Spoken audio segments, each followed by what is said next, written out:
আসসালামু আলাইকুম। আমি আজকে যে বিষয়টা নিয়ে আলোচনা করব সেটা হলো দলিল চেনার উপায় বা বিভিন্ন প্রকার দলিল চেনার উপায়। তারপরে আপনার দলিল করার আগে কোন কোন বিষয়গুলো বিবেচনা করতে হবে, বায়না চুক্তি আছে, বায়না দলিল আছে, এই দলিলগুলো কিভাবে হয়, এছাড়া দলিলে কোথায় কোন বিষয়টা থাকে, প্র্যাকটিক্যাল আজকে আপনাদের দলিল সম্পর্কে একটা ধারণা দেব। দলিল সম্পর্কে ধারণা দেওয়ার জন্য আমি আজকে আমি আগামীকাল একটা দলিল রেজিস্ট্রিতে যাব। সেই দলিলটা কেমন হয়, রেজিস্ট্রির পরে কেমন হয়, দলিলের ফটোকপি কেমন, সার্টিফাইড কপি কেমন, এই বিষয়টা আমি ছোট্ট করে একটু ধারণা দেব।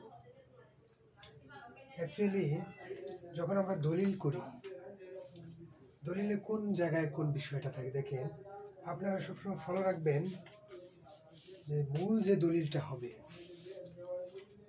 এটা হলো মূল দলিল।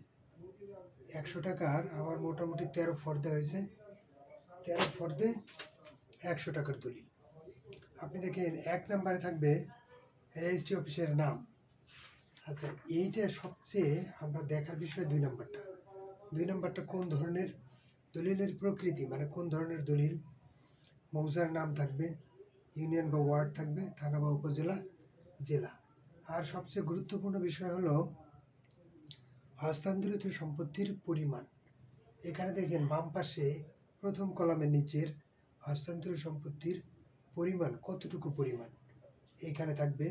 তারপরে কোন শ্রেণীর জমির শ্রেণী, জমি কি বাড়ি ভূমি নাকি বিল্ডিং না অন্য কিছু, আর মূল্য 3 নম্বর কলামে যে লাস্টের কলামটা থাকবে মূল্য।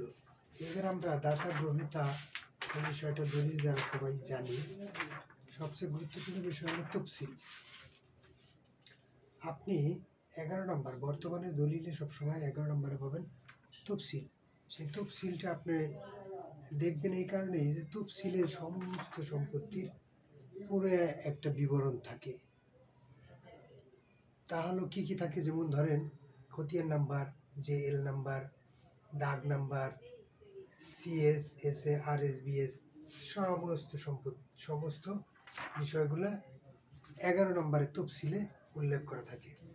এটা হলো মূল দলিল। এইটা হবে আমাদের সার্টিফাইড দলিল, অর্থাৎ একটা দলিল ওরা রেখে দেবে আর একটা দলিল সার্টিফাইড কপি। এখানে হলো 3টা হলো হলফনামা, তারপরে থেকে দলিল শুরু। দলিল আমাদের এখানে 1300 টাকার স্ট্যাম্প, আর এইখানে হলো 200 টাকার stamp plus cartridge paper use করা হয়েছে। দলিলের এটা হলো আমাদের সার্টিফাইড কপি, এ কারণে কার্টিজ পেপার আমরা নিয়ে আসবো সার্টিফাইড কপিতে। এটা হলো মূল দলিলের পাশাপাশি একটা সার্টিফাইড কপি থাকবে। মূল দলিলটা আপনাদের দেখাইলাম। আর মূল দলিলের সাথেই কিন্তু আবার একটা নোটিশ থাকবে, এটা 20 টাকার কোর্ট ফি লাগাইয়া ওইখানে আমরা নিয়ে যাব। দেখেন আর একটা সার্টিফাইড কপি, দেখেন সার্টিফাইড কপি সবচেয়ে বড় কথা হলো সহি মোহরকৃত নকল। সহি মোহরকৃত নকল। দলিলের নাম্বার দেখেন, এই যে দলিলের নাম্বার থাকবে বাম পাশে, মূল দলিলে থাকবে ডান পাশে। বর্তমানে দলিলগুলোতে এখানেও দেওয়া থাকে ক্রমিক নাম্বার, তারপরে বই নাম্বার, তারপরে থাকে দলিল নাম্বার। এই যে দেখেন, এই যে এটা হলো সার্টিফাইড কপি, মূল দলিল না। অর্থাৎ এটা মূল দলিল আপনি বলতে পারেন, মূল দলিলের সার্টিফাইড কপি। মূল দলিলে যে কাজ করবে সার্টিফাইড কপিতেও ঠিক একই কাজ করা যাবে। এটা হলো সার্টিফাইড কপি, এখানে আমি উঠাইছি। আর যদি আপনারা কোনো দলিল উঠাতে চান, পেজ গুনে গুনে ওরা টাকা নেয়। দেখা যায় যদি আপনার 12-13 পেজ থাকে তাহলে 3500 টাকার মতো আপনার লাগে। এর যদি কম থাকে তাহলে আরও কম টাকা লাগে, একটু কম লাগে। আর যদি এই পেজ যদি বাড়ে তাহলে টাকার পরিমাণটাও বাড়ে। এটা একটা সার্টিফাইড দলিল। এটা হলো দলিলের ফটোকপি। এটা তো আর দেখার তেমন কিছু নাই, ওই দলিলেরই একটা ফটোকপি। এই যে দলিল নাম্বার, তারপরে ভলিউম নাম্বার, বই নাম্বার, সাল, আর এখানে থাকবে তারিখ, আর এখানে দলিল নাম্বার। এই যে দেখেন ক্রমিক নাম্বার, বই নাম্বার, আর হলো দলিল নাম্বার দেওয়া আছে। আর এটা হলো আর একটা দলিল। এখানে দলিলের কি থাকবে, দাতার স্বাক্ষর থাকবে, প্রয়োজনে গ্রহীতারও স্বাক্ষর নেওয়া হয়। সবচেয়ে বড় কথা হলো এখানে দলিলের দাতার এবং গ্রহীতার টিপসই থাকবে, তারপরে বই নাম্বার থাকবে, ভলিউম বলে সব কিছু এখানে উল্লেখ করা থাকবে।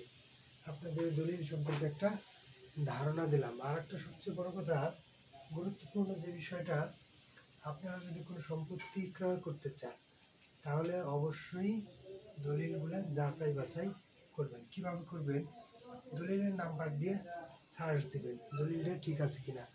প্রয়োজনে আপনার অফিসে, ভূমি অফিসে গিয়ে, এসিল্যান্ড অফিসে গিয়ে যে দলিল তল্লাশি দেবেন। দলিল তল্লাশি দিলে ওই নাম্বারে দলিলটা, ভলিউম অনুযায়ী ওই নাম্বারে দলিলটা আছে কিনা সে বিষয়ে আপনি সুনির্দিষ্টভাবে জানতে পারবেন, যার কারণে আপনি বুঝতে পারবেন যে দলিলটা আসল নাকি নকল, আর একবার রেজিস্ট্রেশন হয়েছে নাকি হয় নাই। সবাইকে ধন্যবাদ।